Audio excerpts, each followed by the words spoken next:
Hey y'all, Rachel here, and I am so excited because today we are working with our friends at Beef and Lamb New Zealand to create the most beautiful Mediterranean roast lamb over creamy, dreamy potatoes. It's perfect for fall, everything you want in a roast, so let's go ahead and get started. Okay, so today we are working with a grass-fed boneless lamb shoulder, and if you've never worked with that cut before, it is perfect for low and slow heat. So we're gonna roast it off at 300 degrees and it's gonna come out succulent and absolutely tender. So this dish was inspired by one of my favorite Greek dishes, lamb souvlaki. But if you've never had it before, what you do is you take tender pieces of lamb and you coat them in a marinade of lemon and garlic, olive oil and oregano, which I adore.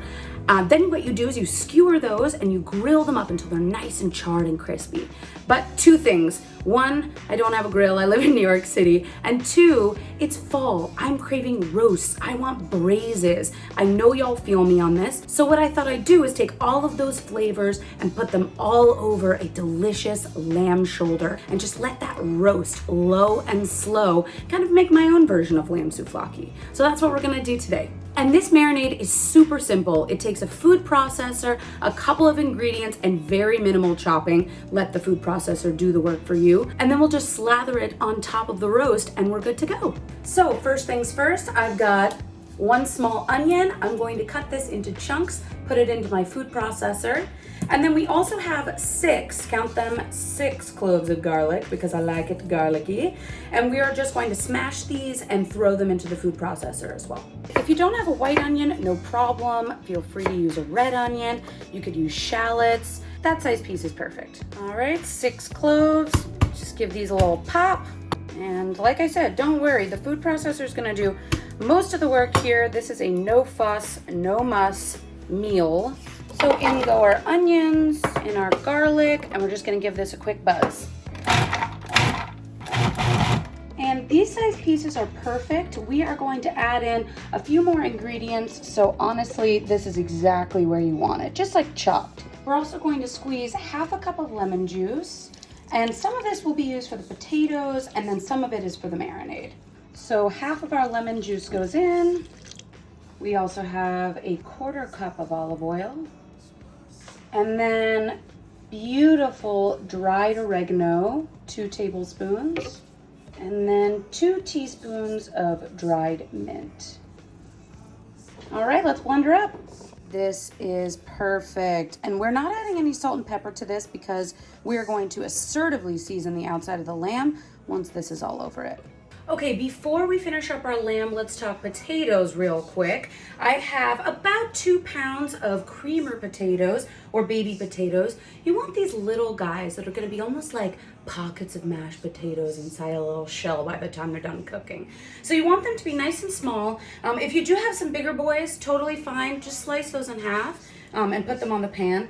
And you want the pan to be about 2/3 full. You want enough room for the lamb to sit comfortably on top of it, but also enough room for all the potatoes to cook evenly. So what I like to do with this is a little nod to Greek potatoes again. If you've never had lemon Greek potatoes, they are one of my most favorite things in life. Chef's kiss, you have to have them, and now's your chance. So what we're going to do is add in a little bit of chicken stock, half a cup, kind of just swirl this around. We're gonna add in a 1/4 cup of olive oil, and then we're just gonna top it off with the last of our lemon juice, a 1/4 cup. And when the lamb is roasting, all of the seasoning and the fat is just gonna slowly drip onto the potatoes and just cook them beautifully. Oh, they're gonna be amazing. We are gonna add a little bit of salt too. Potatoes need salt, lots of it, and also some freshly cracked pepper too. All right, time for the lamb. Now let's talk about the piece de resistance here, the real reason we are here, the lamb. So what I have done is gotten my butcher to just truss this up, as you can see, so that it's nice and tight and compact.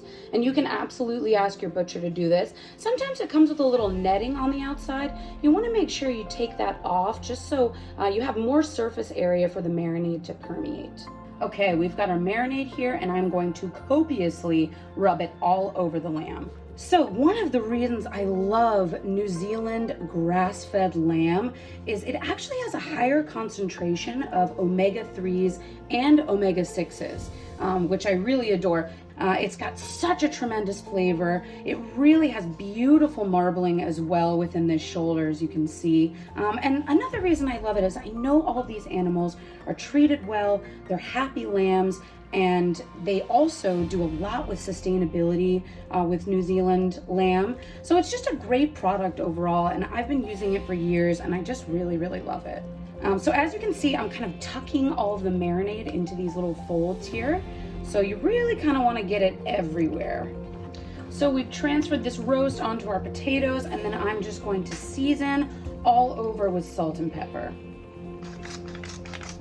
Okay, so I have my beautiful roast here. I'm going to cover this with some foil, and then I have an oven preheated to 300 degrees. I'm going to cook it until it's fork tender, which will be about 3 to 4 hours, just depending on your oven.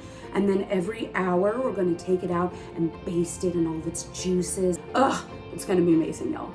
Okay, y'all, so it's been about an hour and a half. I have the world's largest spoon here, and we are going to baste. So what we're going to do is tip some of this luscious liquid and just pour it over the top, just to ensure nothing's drying out. So we're gonna flip some of our potatoes over as well, and you can see all of the seasoning and some of the fat is gonna drip down below, down where the potatoes are. So I just wanna make sure everybody in the pool is happy and hanging out. So I'm going to cover this up with foil again, and then we're gonna pop it back into the oven for another hour. I'm gonna check it one more time, give it another little baste, and then we should be good to go.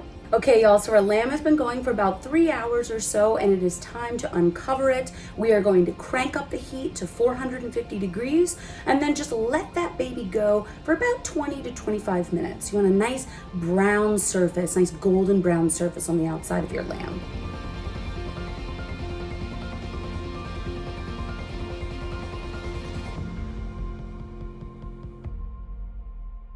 Okay, y'all, so it's time for my favorite part, the taste test. My entire house smells like lamb. This has been cooking for almost 4 hours, and it is golden brown and delicious. So I have the perfect bite assembled here.